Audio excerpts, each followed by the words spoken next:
6 აპრილს სპორტის საერთაშორისო დღე აღინიშნება. თარიღთან დაკავშირებით ბათუმში სპორტის სხვადასხვა სახეობებში შეჯიბრებები მოეწყო. დღეს ვაჭარის განათლების, კულტურისა და სპორტის სამინისტრომ აჭარაში მოღვაწე ვეტერანი სპორტსმენები და ბათუმის დინამოს ყოფილი ფეხბურთელები ფასიანი საჩუქრებით დააჯილდოვა. დინამოს ვეტერანთა ამ შემადგენლობამ 30 წლის წინ მნიშვნელოვან წარმატებას მიაღწია. 1983 წელს გუნდი საასპარეზოდ პირველ ლიგაში გადავიდა. სამინისტროს წარმომადგენლებმა რეგიონში სპორტული ინფრასტრუქტურის მოწყობასა და სტადიონის მშენებლობის აუცილებლობაზე ისაუბრეს. 6 აპრილის სპორტის საერთაშორისო დღედ გაერთიანებული ერების ორგანიზაციის მიერ გასულ წელს გამოცხადდა.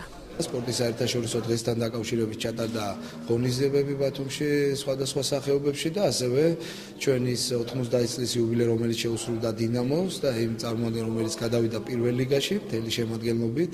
ჩვენ მათ გადავეცით ესე ვთქვათ, ერთგვარი საჩუქარი საათები. ეს იყო ნამდვილად დიდი ზეიმი 30 წლის უკან, როდესაც ბათუმის დინამო გადავიდა პირველ ლიგაში. დღეს მე შემიძლია თამამოვთქვა, რომ ესეთი ყურადღება, რაც დღეს საერთოდ აჭარაში ჩვენ იცით, რომ გქონდა 90 წლის თავი ბათუმის დინამოს დაარსების. დღეს 30 წლის თავი, ასე რომ მე მინდა ყველას მიულოცოთ დღევანდელი დღე. დღეს მკლავჭიდში ჩატარდა სპორტის საერთაშორისო დღესთან დაკავშირებით.